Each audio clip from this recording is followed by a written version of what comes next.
Hey everyone, welcome back once again to Vicious Chats. I'm Tim Vicious. With me today, he's a contributor to Main Event Wrestling Network.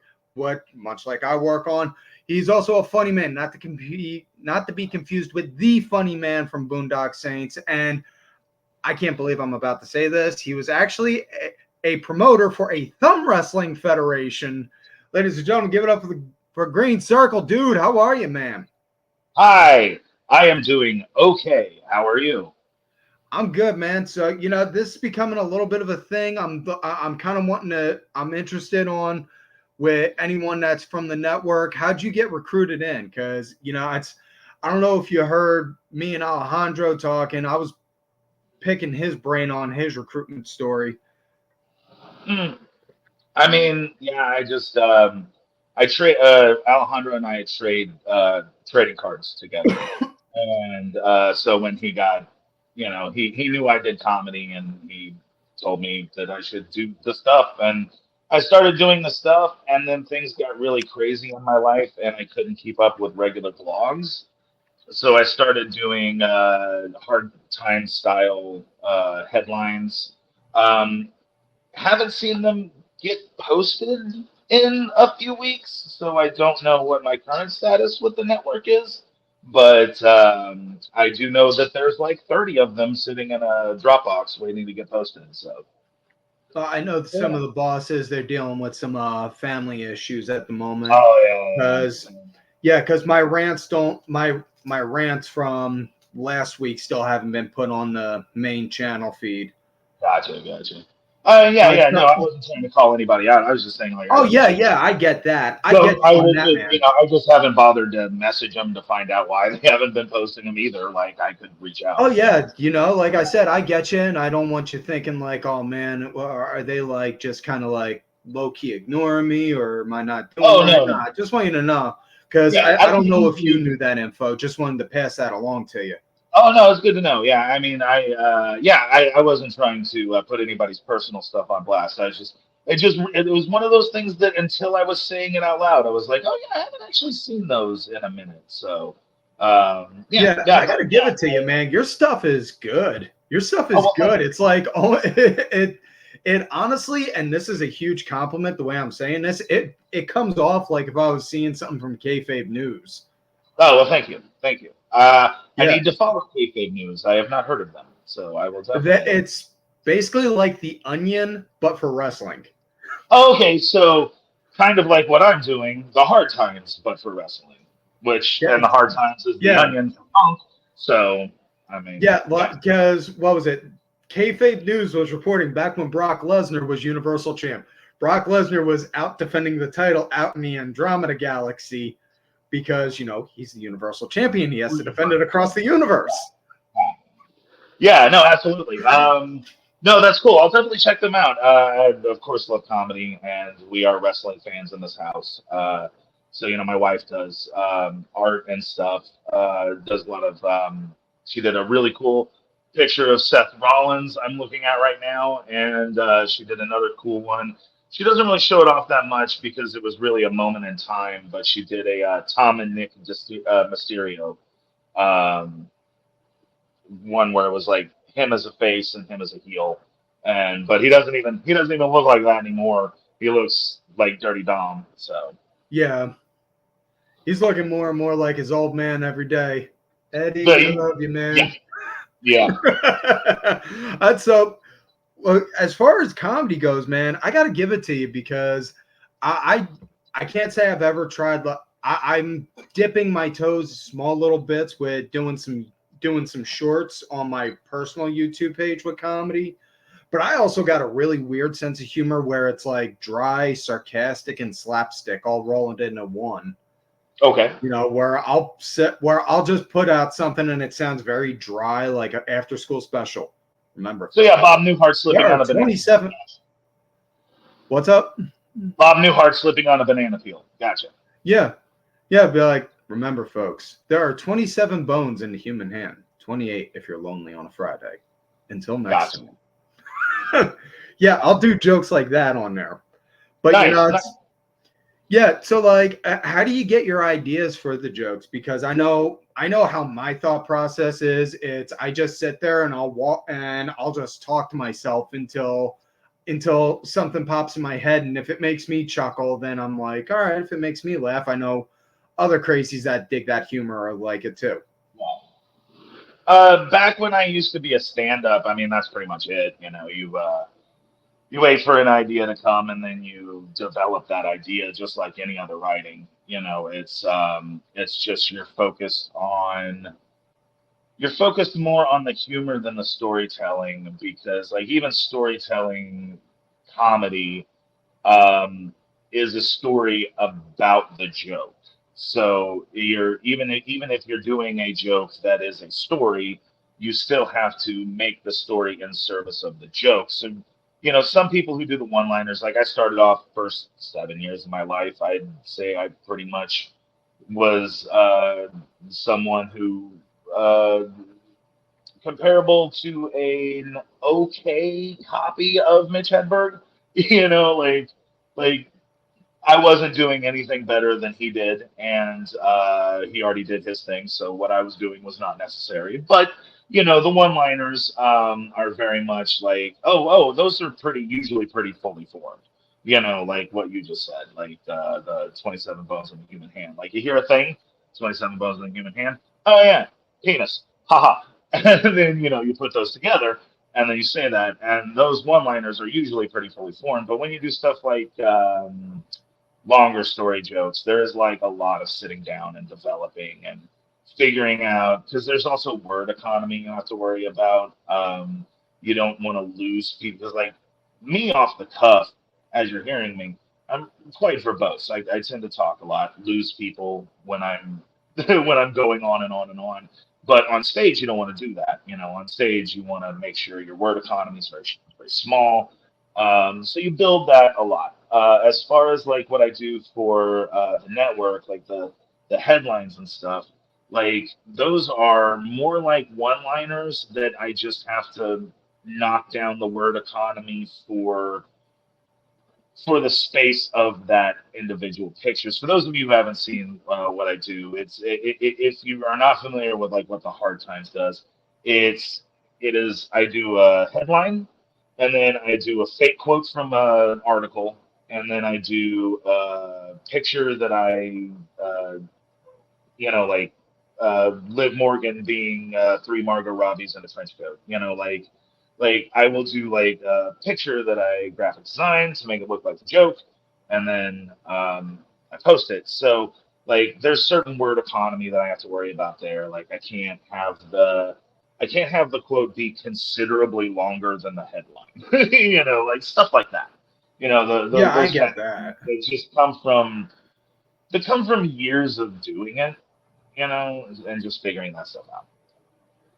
All right, because I mean, probably the two funniest stand-up shows I think I've ever seen was Robin Williams live on Broadway and Dana Carvey, and the one Dana Carvey did. And I don't know why Oh, those really quickly, the old Dana Carvey or the new Dana Carvey? the old one, because he was Saw making jokes Broadway. about, yeah, because I remember vividly because he was making jokes about Waterworld, about the movie Waterworld, saying Kevin Costner peed into this thing and then you can drink the urine. Like, you cannot pee into a Mr. Coffee and get Taster's Choice. And I don't know Yeah, why, but that line made me fall over to the floor laughing to the point I was in tears. gotcha. Yeah, comedy specials are fun. I really like them.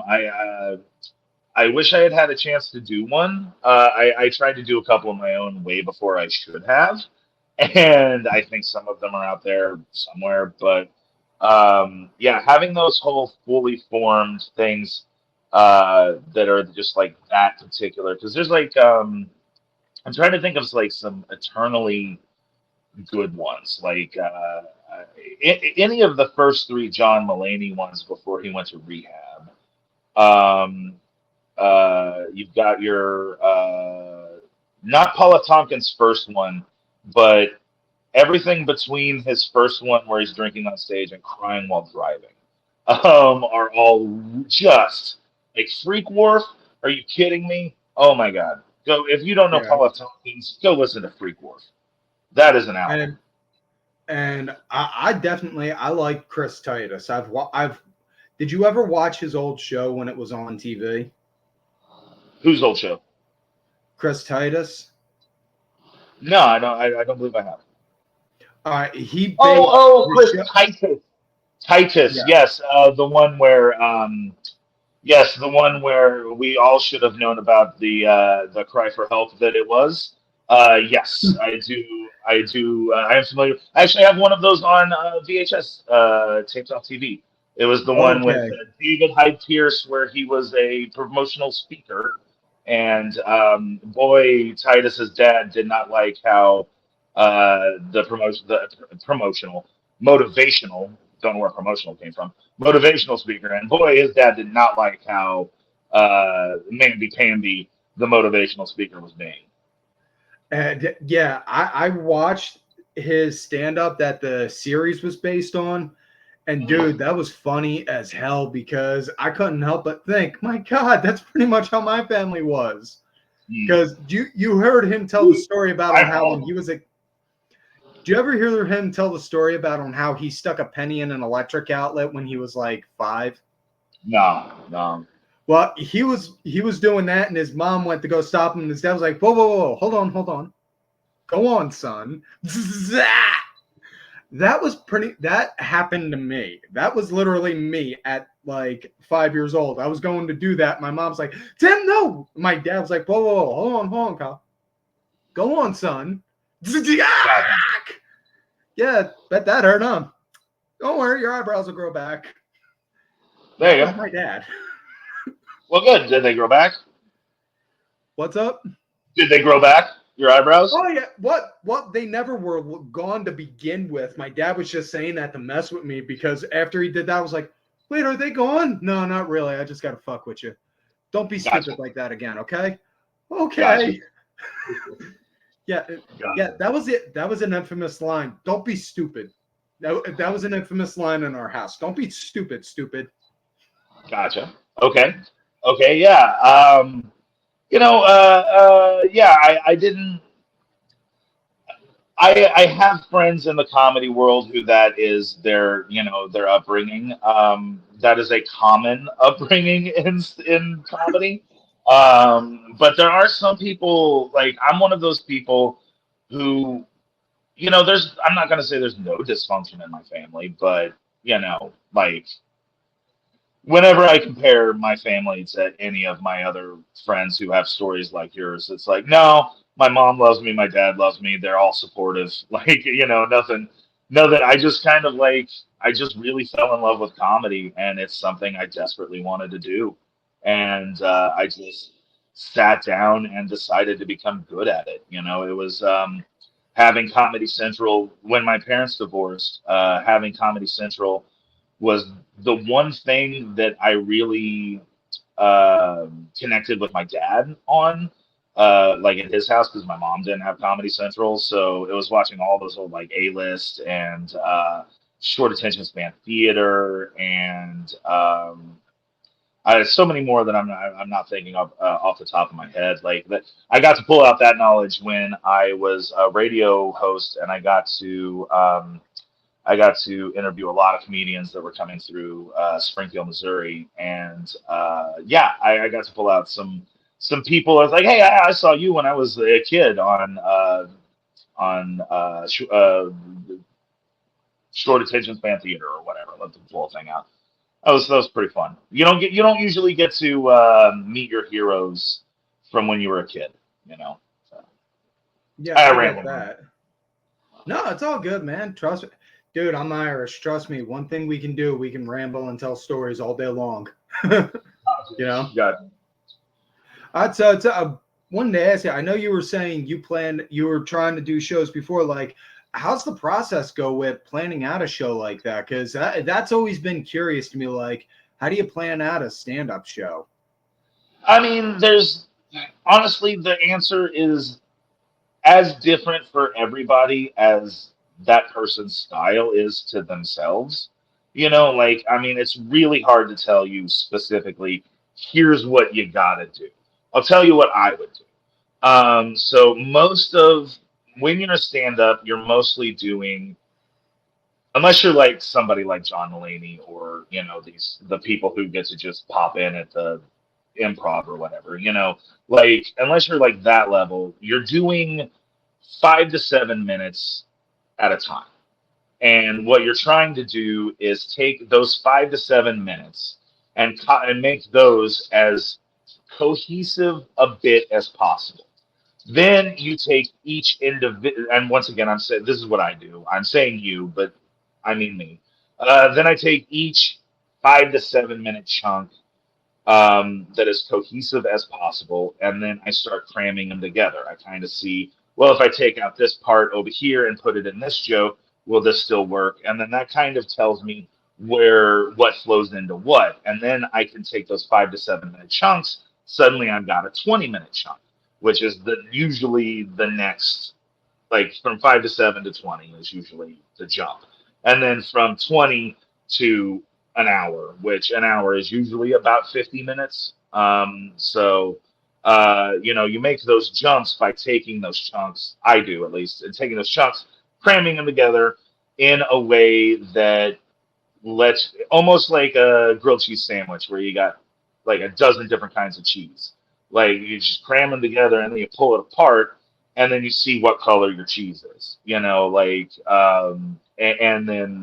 then you have an hour-long cheese, and you go, and that's what you do. And then other people have different ways of doing it. Some people are lucky enough to have been doing hour-longs almost exclusively for a very long time, and that they craft them much differently than I do. I don't want to speak to how he does it now, but I was friends with a few people. I don't want to drop any names. There's a Chicago comic that's somewhat big that had moved to LA with a name already as I was moving to LA to start my journey. And I learned a lot from how he prepares, and also like how that's not how I want to do it. Like he's like a name, like if I dropped it, everybody would go, oh, but I was, but he's also a guy I haven't talked to in a long time, so I don't want to drop it, but he does like a lot of, his stuff is based a lot of experiences of himself, whereas like mine is based on a lot of wordplay. And so his style is a lot different. Like he'll take what, when I was drunk, what did I wander into? And then almost like the writing drunk and editing sober. The writing drunk is doing the drunk thing. And then the editing sober is soberly going, oh, that drunk thing I did. Let's make that cohesive to a sober person, and Okay. that's way different than the way I roll. Like I think of like a lot of my jokes, even the ones that are based on real stuff, are based on how I thought I could make that funny before I started. It's not like, Okay. whereas he takes real things, or did when he was when we were interacting. He takes real instances and turns them into comedy, and I take comedy and figure out the real instances that fit them, if that makes any sense at all. Yeah, because the way you're describing it almost sounds like on how you're planning out like a wrestling match almost. Mm-hmm. Like, yeah, very much, okay, very much. you know what you know where you're going, and you're just now you're figuring out the story that leads up to the punchline, which is the finish. I would say what I am describing is more of a program than a single match. It would be like a Triple H versus Cactus Jack in the 2000s kind of thing, where like Okay. what you're describing, I would say is more like an improv show because there's like more people to it and stuff. Whereas like what I'm trying to describe is more of the first match was the first of the three. You know what the ones I'm talking about. Anybody who The doesn't know what I'm Royal talking Rumble about, go one look or up the that. Hell in a Cell one? The Royal Rumble one was the first one, and there was a third one, wasn't there? I could have swore there was a third one. Doesn't matter. It's a program. They're running a program. They're figuring out what moves works. Each match they do that's not one of the big matches is figuring out what moves are going to work in the next match they do. And the next match they do is going to be a combination of those moves with other moves and taking those original moves, embellishing them, and like that's how you heighten things. And so it's building an hour is almost like heightening a match or a series of matches. Like it's almost like because there's also that element of, okay, well, what's my best jokes? Because you got to start with your second best joke and end with your best joke. Like not everybody does that, but anybody will tell a beginner that. Like that's straight up beginner stuff. Like start with your second best, end with your best. So there's a certain amount of like, okay, well, this joke isn't as strong as this joke, but it works better if it comes before this joke. So what I would normally want to do is put this over here, but instead I'm going to take this chunk and move it over this place. So there's a lot of building. So the Hell in the Cell match, whatever order it came in, the third match of a program can't be a big barn burner if you're not building up to that and figuring out which of these moves are getting the pops and which ones are getting silence. And then like figuring out the order and figuring out like, okay, so like this joke is a Hurricane Rana and this punchline is a step up in Seguri, but they don't work together. You can't go from a Hurricane Rana to a step up in Seguri. The guy's already down. What are you going to do? So there's a lot of like that kind of planning that you want to do before you're on stage. So many people think that because some stand-ups are successful going off the cuff, people think that most stand-ups go off the cuff. I know no stand-ups who go off the cuff. I don't know a single stand-up who does not have their stuff written in their head or in a book verbatim the way they want to say it on stage. Now, various circumstances, they may change some wording, if they're high or drunk or, had a bad day or whatever, can't remember the certain wording, but they know what they want that joke to be, and they know where they want to play it. And there's not really much improvisation on the stage, because if you're improvising on the stage, as someone who does both improv and stand-up, the first thing you learn in improv is don't go for the joke. And stand-up, the first thing you learn is try not to deviate from the plan. Those are two totally separate ideas, so when you're talking about like being on stage and doing crowd work, or like what Rory Scovel does right now is very very improvised. Like I am pretty sure he still does the thing where he has no idea what he's going to talk about when he goes on stage, just starts doing crowd work, see where it goes from there. Like there are some people who are very good at that, but for the most part, if you're doing stand-up, you're doing written material, and if you're doing improv and you're going for the joke, you're doing it wrong. So that's kind of the general rules. Like if you're wanting me to boil down 20 years of experience in both fields, that's the difference. So. Because dude, I've seen a couple little documentaries here and there where comedians talk about on how they would work stuff, and honestly, none of them explained it as easy as you did right there. But I want to ask you one thing, because I did watch this one documentary that all comedians did. Have you ever heard The Aristocrats? Of course, yeah. I actually. We're not going to tell that here, folks. Don't worry. For those that know it, we're not saying it here. But my documentary that I did is based on that idea. So yeah. Let me ask Tell you them. this. I thought you had stopped, so I started talking. Continue to let them know what the Aristocrats is if they don't know. For those that don't know, the Aristocrats is quite possibly the most vulgar, dirty, inappropriate joke on the face of the planet, all depending on who's telling it. I have never heard anyone say it to in such a inappropriate way where you couldn't help but laugh than Bob Saget. Yeah, yeah. It's Okay, Bob and Saget was really good at that. Uncle Mike was really good at that. Not yeah, I my was going to uncle. ask you, how was your Mike. version? Like the version you heard, how did that one come out? Oh, I would tell that joke a lot, because that came out when I first started in comedy. So all of us open micers would sit around and like, ah ha ha, we can be the most inappropriate in the world. And seriously, It's the comedian. It's the open mic comedian's comedians can measuring say some contest. of the worst things you have ever heard. Like stuff you can't imagine. The stuff that has come out of my mouth. And I'm like a fairly genial, pleasant person when telling the aristocrats joke that you say some of the most vile, foul things that some things I wish I hadn't said.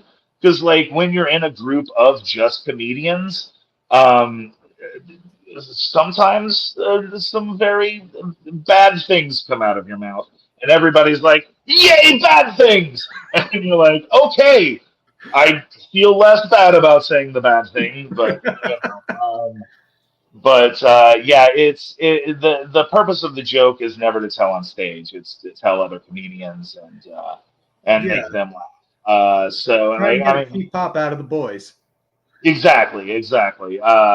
And like Chevy Chase and Uncle Mike used to do. Mike Donahue is who I'm talking about from SNL. Um, and they used to like you'd have to tell the story to get into the party, and if you repeated yourself at any point, basically, the Aristocrats joke is easy to explain. It starts with a guy walks into a talent agent's office. Talent agent says, "What do you got for me?" And he goes, "I got a hell of an act for you." Then you start explaining the most vile things you can think of: incest, uh, corpse sex, like every like scatological, nonsensical, just horrible. Like an elephant walks in and does some stuff. Like you just say the worst things you can think of as long as you don't repeat yourself. And then at the very end, the talent agent goes, "Well, that's a hell of an act. What do you call it?" And the guy goes, "The The Aristocrats." And aristocrat. I started doing the Drew Carey thing. If you watch the documentary, this is the Drew Carey thing. I started doing it because it works. But yeah, it's Yeah, I am so. We are so going to hell for that. I told the aristocrats joke to my brother one time, and I I used Bob Saget's version as a template, and I just added to it and to make it my own. And by the time I was done, his jaw hit the floor, and he was like, "Who the fuck are you?" yeah. That was I his reaction. So I was like, "Gotcha." Yeah, and that's that style that style obviously stuck with me because I directed a movie called 100 Jokes, which you can see on like YouTube, or pay to watch it on Vimeo if you want. I'll eventually get some of that money, but it's free on YouTube. If you go and watch 100 Jokes is the movie I directed. It's 100 comedians each telling a joke, and I will say almost it's getting close to 2 decades on from that movie. I will say that there are some jokes that I wish I had not included, and some jokes that I very am proud that they got included. But go check that out if you like The Aristocrats. Watch The Aristocrats first. It's a much better movie. Like I mentioned at the beginning, I'm sorry, I'm still trying to get over the aristocrat part. I'm sorry. All right, I'm gonna get myself cool now. This is the most fun I've had doing this show in a while, man. But Oh wait, that's CM so, Punk. I was trying. There we go. That's all ego. I was like CM Punk, Doctor Evil. What am I doing? Oh yeah, little kid. That's what I'm trying to do. All right, so I mentioned it before on your intro. You ran a thumb wrestling federation. I got to pick your Professional. brain on that. A We have to say professional thumb professional. wrestling. I Yes, forgot to mention that part. I apologize. that's okay. Because Explain there are real that thumb to me. wrestling leagues in England that would get very mad if they heard what I was doing being called regular thumb wrestling, for sure. Explain to me how you came up with that and on how you thought of making it a thing because dude, I watched your videos on how you did that, and all I could think is, how did this never get picked up as to be made into like a legit, like Saturday morning cartoon show type thing? I mean, it still might. I'm always looking to. It's a concept I own. Like, I don't own the concept of professional thumb wrestling. Any random jackass could go copy that.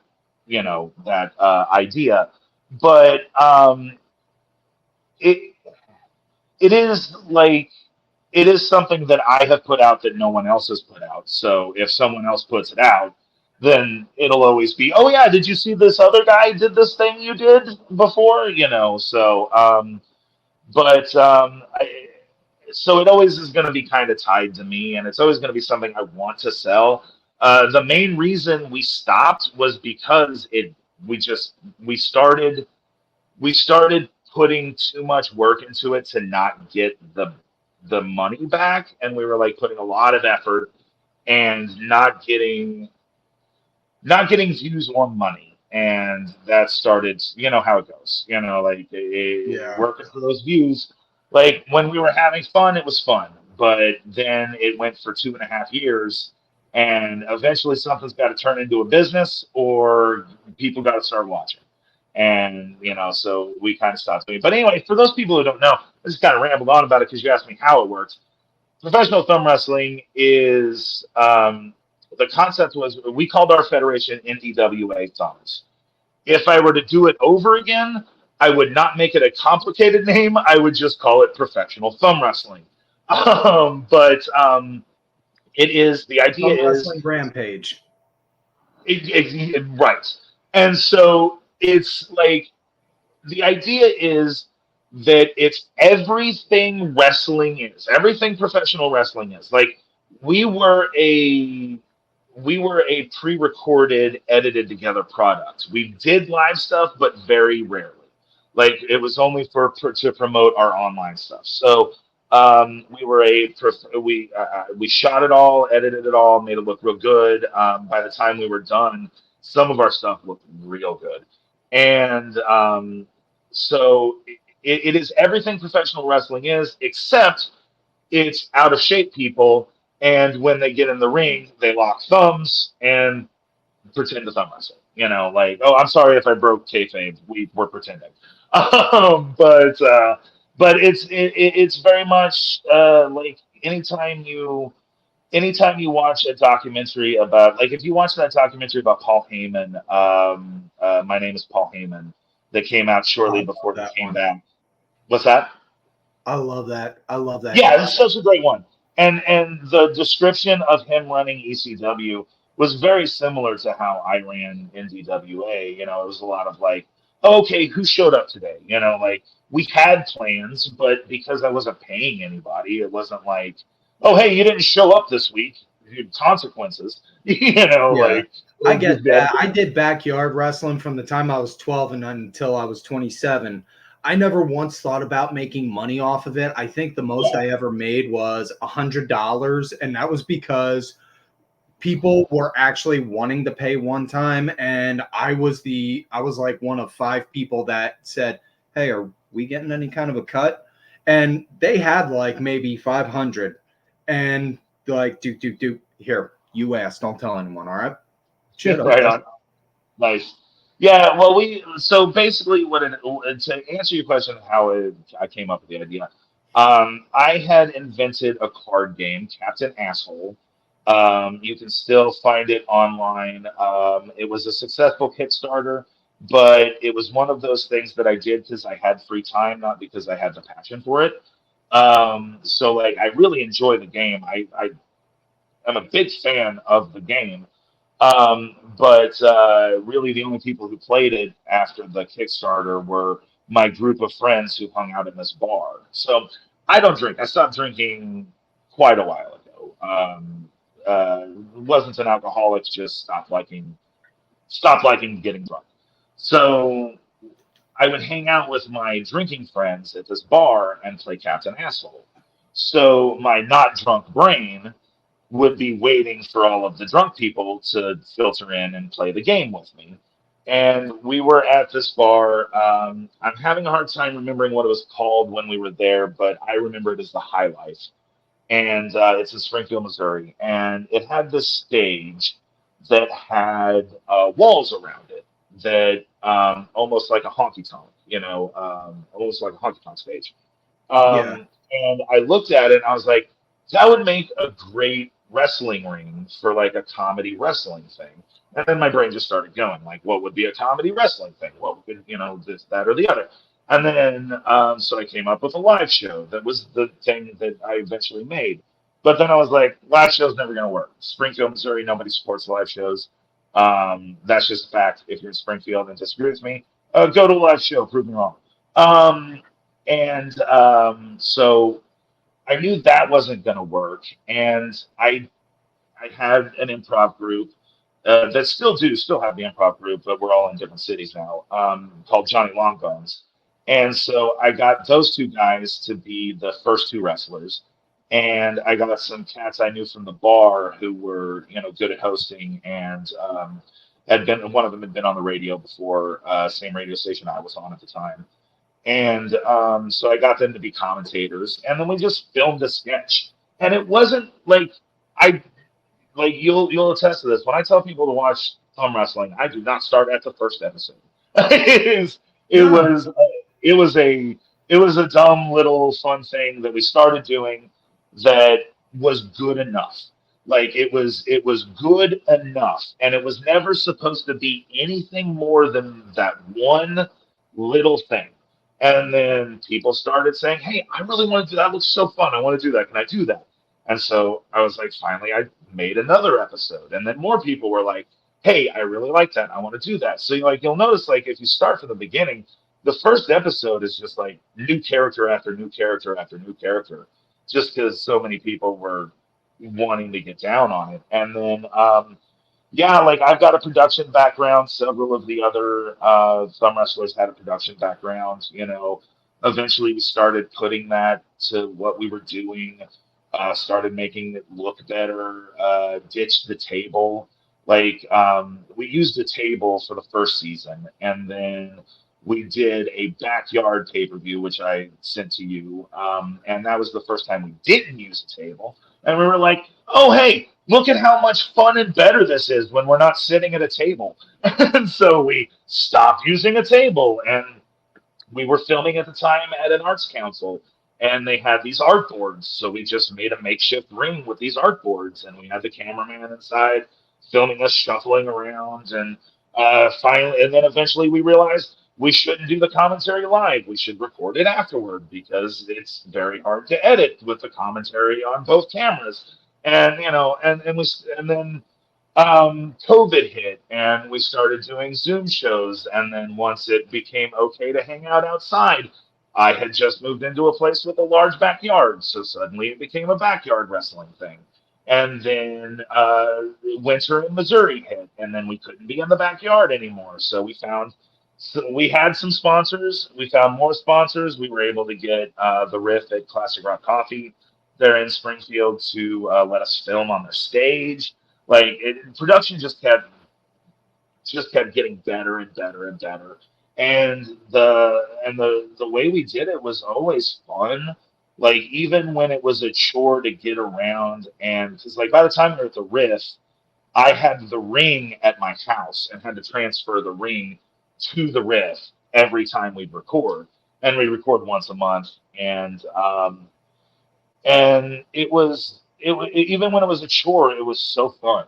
Like we had a great time figuring out on the fly what changes needed to be made. And it really felt like wrestling. Like like making it really felt like making a wrestling show without the physical insertion. You know, Yeah. like Yeah, because you see the characters and just like, wow, these are some really cool characters. I like this. And then, you know, expecting them to look like they're getting ready to go and rip each other's throats out, and instead just boom, put your hand out. Yeah. Yeah. Like, what? Yeah. Yeah. No, we're gonna settle this like real fighters with our Yeah. And we have all the wrestling tropes too. Like, I mean, we had a guy, Rick Fierro was a guy who was like our combination Ric Flair, Hulk Hogan. And he's a real dude. Like, Rick Fierro is not his real name, but he would go to Chiefs games dressed up as Rick Fierro, like, and probably still does.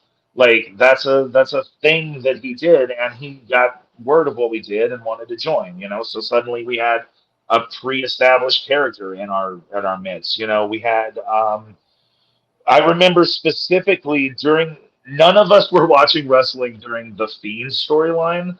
I remember that very specifically. None of us were watching wrestling during the Fiend storyline. And one of my friends and I came up with the idea of doing a storyline based on the Demon Bob from Twin Peaks. And as it went on, boy, did the Demon Bob storyline we were doing and the Fiend storyline, like when we look back, like we started watching right, I would say about 3 or 4 months before he got let go the first time as the Fiend. And we started watching, and we had to course correct real quick. Like, we were like, why are they doing the things that's what we do? Oh, crap. And we were like, because they're not watching us and stealing our ideas. So, like, you know, like, it's clearly they were you doing. never know. For all you know, I wouldn't put it past, 10 get you 20. Someone in the production crew came over, was like, hey, boss, Hey, check if this you out. are, I know this looks kind of silly, but what if if you are, give me a job, WWE. I'll write for you. I'll write some storylines that won't make me on. Because do something with Cody. So yeah, we just had fun. We put it out. It lasted for about 2.5 years. Honestly, the main reason it ended was because my wife and I moved out of town, and it just like we probably would have kept it going, but we moved out of town at around the time when it became like our sponsorship was renewing with the Riff at Classic Rock Coffee. They had just gotten a new owner, so it was like we didn't know if we were still going to get the same deal, if they were going to start charging us or whatnot. And it was just like, it looks like this is a good time to end this. You know, like I still want to do it again, but if I ever do it again, it's got to be a money making enterprise. You know, it's got to be like a thing for it's got to be a thing for Tubi or local television or something. You know, something where we're getting paid to do what we do, and because it's just if like, and I'm just freestyling hypotheticals, if like NBC or Fox came up to you and said, hey, we want to make a show, whether it's sitcom or animated, whatever, based off of your idea, we'll have you be on there with creative input and this, that, and the other, would you be on board with that? Oh, hell yeah. I mean, pay me more money and I don't even have to be on board. You know, like, I mean, yeah, absolutely. Like, look, I'm not precious about my ideas. This is just the best one I've ever had. You know, like, it's I make, for 15 years, I chased the dream of being a stand-up. For the last almost 30, I would say, like, I'm 41 now. I started doing comedy when I was 16. I didn't start stand up until I was 21, but I started doing comedy when I was 16. And I chased a dream for a very long time, and the idea was always to sell ideas. It was never to come up with an idea that was all my little precious, and then like thumb wrestling just was that because I was the driving force of that. You know, if they have a person who knows so much more. Like if like Paul Heyman is like, I want to make this happen, but you can't be involved. I'm the you. Then, like, if you pay me enough money, great. Like, then my idea is happening. I'm happy with it. So, yeah. All right, so But more so if like it's not enough money, if then you I got want to to be see, involved. so kind of like, if just so long as you get to see your baby, take flight, so to say, kind of deal. Yes, and also it's a job. Like for me, coming up Yeah. with ideas Oh is yeah, a I job. get that definitely. Yeah, I so get it's like that. it is like yes, if it's enough money, then not only is it a job, but it's also goodbye little bird, go fly and be better than I could ever make you. But you know, it is one that I will be precious enough that it's like, oh, if you're only going to give me a pittance, then I definitely have to be involved. Because I'm not letting somebody take this idea and turn it into garbage, and then I got nothing for it. Like that kind of thing. Like there is a Yeah, certain I get you. line where I'm Yeah, going to I be get you on precious. that. Yeah, like down here, super precious. Up here, do what you want. like, Oh that's. yeah, I know. I get that. I get that. Like, okay, how many zeros do we have to put at the back of the check to make sure that you would be happy with this being what we want it to be? I hate at this point in my life, I'll be happy with a comma. Write me a check with a comma on it. I get that. I get that, man. Trust me, I get that. I got a 14 going on 15-year-old, and he is super into athletics, and it is just like, Dad, do you see this thing? I seen it. I'm not sure if I can sell I'm not sure if I need to sell my kidney or my liver to help get it, but I Right. see it. Yeah, yeah, yeah. Yeah. It's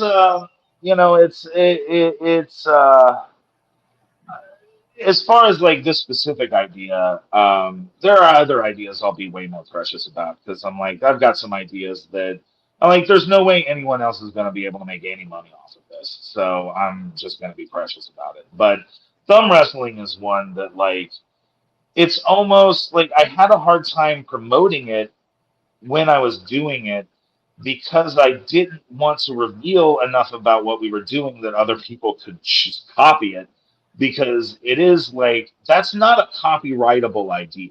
I checked, I could copyright NDWA all day long. I could copyright the names of the characters if I wanted. I never did, but because the characters were all people. The wrestlers came up with their own characters. I'm not Vince McMahon. Don't need to own their characters. But like I could have all day long done those things, and I kind of lost track of where I was going because I didn't want to be Vince McMahon by owning people's You characters. didn't want But to do over put try to say this the right way. Easy for me to talk right today. You didn't want to overdo the business aspect on it kind of bit. yeah, like it is necessary for this kind of thing. If it's gonna be a business aspect that changes, if it's gonna be a business, if like let's just say Paul Heyman for sake of argument again, let's say Paul Heyman is like, let's make this thing run. You aren't involved. Um, it's got to run like a business, not like Iran ECW. Like like that kind of thing. Um, that that makes the process different. Like it Yeah. makes the process of how to make that product a different thing. So it's just like putting money into anything, like oh, you can do your passion project all day long, but the second it's paying your rent, you got to start looking at like stuff like overhead and flow through and presence and stuff like that. Like you can't just do your passion and have it take up all your time and money and not be bringing in any money unless that's what you want. You know, that's Yeah. that's what I was doing with that. So. Okay. Okay. Well, man, I say this to everyone that comes on the show. Thank you for coming on here. You know, you could have been out there doing a million different things, but you chose to stay here, to come on here. You know, I do thank you on that. Do appreciate you taking the time on that for doing that. Any socials that you got, anything you want to plug or put out there, feel free to, the platform's yours. Boy, I gave you a big long list of stuff too, didn't I? Let's see. My band Wolfram and Hartiger. We just switched labels, so some of our albums are not currently up yet, but we had a bunch of albums we put out during COVID, and we're doing it again. It's nonsense punk. If you like me telling improvised, rambling stories about nothing set to music, then you will love Wolfram and Hartiger. Let's see, what else? Go check out old episodes of NDWAThumbs. They were good. I put out one good comedy EP, Jokes for Lovers. Go check that out. Dugg Jr. is my name. Let's see. Anything else I'm doing other than my wife and I are working on a wrestling podcast, but we haven't. We did one episode and had some considerable technical difficulties, and then we skipped a week because we wanted to make sure we didn't have the technical difficulties again, and we're going to be filming it again this week. And it's just another wife and husband talking about wrestling as it happens. Interesting twist. She's more into it than me. So Yes. yes. Yeah. No. I love that she loves it so much. Like I'm into it. Like I'm not into it, but at a certain point, it got to the point where I would be telling her dirt sheet stuff, and then she would expound upon it in ways I had not read yet. And because she had already read all of the stuff and knew all of the things, I was like, I don't know. And she knows the difference between how Twitter and Threads are talking, the difference in, the tone of voice in Twitter and Threads, wrestling communities and stuff. So, yeah, she's super into it. And I'm excited for people to hear what we both have to say. But mostly I'm going to be chiming in with dumb jokes while she tells people what happened in wrestling and how that should impact other storylines and probably won't. So yeah, I can't think of anything else that's going on right now that I should promote. What are the Main Event Wrestling Network? Read my Hard Times knockoff stuff. All right, man. Like I said, thank you again for coming on. I do appreciate. Thank you for having me. Folks, thanks for taking the time to listen to this episode. More than welcome, man. You're more than welcome to come back anytime. Folks, thanks for taking the time to listen to this. We'll catch you later. 2:45. So noted. Okay. That's a joke. I have no idea what I'm doing as a okay, no. So, it's a freckle past the hair, according to my arrest. There we go. All right, no more interruptions. Finish the show. Sorry. All right. Thanks for coming on, man. I appreciate it. Thank you.